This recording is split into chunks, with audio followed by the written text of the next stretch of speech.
actually being concerned that that question wouldn't be asked. I've already answered it, but let me elaborate. I think this might have been a setup too. The first thing that I have noticed while being on the outside observing the negotiations is it appears to me, and again I'm an outsider, is that we can't even agree on what the numbers are right now. We don't know what numbers the board has to work with for health insurance versus what numbers they don't. The first thing you have to do is establish your budget. We have X amount of money to spend. All right, well, what does this health insurance cost? Okay, is that within the budget? Apparently not. I think both sides agree that it's not. All right, how much apart are we? I have heard from the teacher side, they're pledging $600 per teacher per year. If that's the correct number, again, what would be the problem with that? As long as the taxpayers aren't paying that, we shouldn't care. If that is within the board's budget. I've heard counter numbers that it's $1,000. Let's first agree on what the numbers are. What is the deficiency? And once we establish that, teachers, are you willing to make up the difference as you say? And I believe that they are. I believe these are good faith negotiations going on. I don't think the board is acting in bad faith. This is like any other case I work on. I don't think the teachers are acting in bad faith. They're not talking. They're not communicating. They're just bogged down on this one issue. It is imperative, in my view, that a board member be a part of that team, be a part of the negotiations. I would be ecstatic to be involved in that regard. You can't really do an effective mediation if both sides are not actively involved. What is being reported back to the board perhaps may be miscommunicated. I know that Mr. Morton, on behalf of the HEA, is reporting back to the teachers. It just makes good common sense that everybody be a part of this. And let's keep this in mind. I mean, when there's a financial crisis, this is a crisis for the kids. It's not the teacher's crisis. It's not the board's crisis. It's the kids' crisis. And we need to work together because it's their money.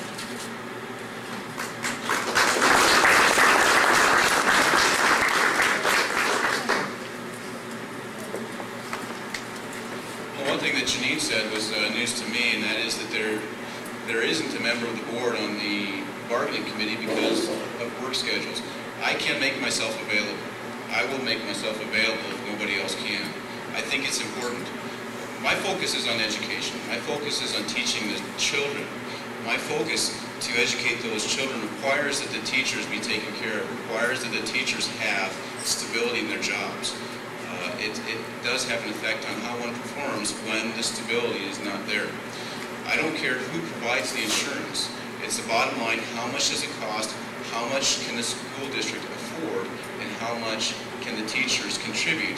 I prefer cafeteria-style benefits. That's what I've had for years. Many companies do. Teachers who want better benefits can contribute a different monthly amount than those who don't need those benefits. This puts the power back in the hands of the teachers to do what they want. There are lots of options that are out there in the industry. One of the things that I want to do to help alleviate this, again, is to bring revenue to our schools. We're losing revenue.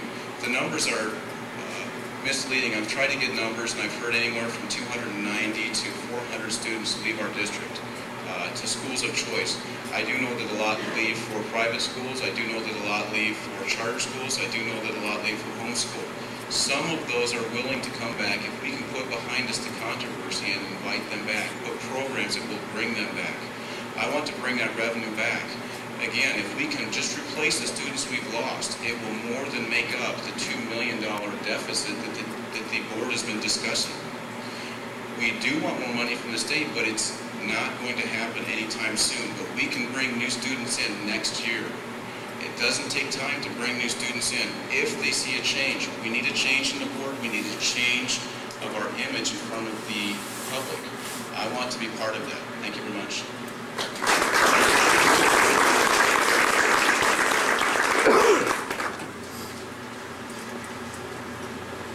Everybody hear me back there? I think everybody that has attended the last couple of board meetings has seen the public comment. I've sat back with the teachers. I'll tell you, they're having a real hard time here. If you go to the internet, the blog sites, there's a lot of people out there that are complaining teachers are a bunch of whiners, etc. People forget that 10 years ago in the UAW, the automotive companies, those were the companies to be at because of benefits. And things have changed. Things will come back. Some things won't come back. But when you go into negotiations, you start out with, here's the dollar amount we're going to have for compensation package. Both sides work to that. And you have to balance a budget. And whether it takes cuts in the medical or cuts in pay increases or pay decreases, that all should be negotiable. And if it's that, if the HEA is that insistent that they want to keep the MESA insurance, then that should be part of the negotiation. When a board member comes out after the public comment and says, you know, we've approved this self-administered program, it's a win-win situation for the management and the union, I kind of wonder because, you know, if you think about a win-win situation, usually the first win is on the win of the person stating it. The other person somehow had to take it in arrears. So, again, you need to get into negotiations, and I, unlike some of the others, I do have a full-time job, can't spend time in negotiations. I have past involvement with negotiations in manufacturing plants, and I think it's something that the entire board should be much more involved in, because again, it's just deplorable that here it is a year later, and we're still talking about a contract.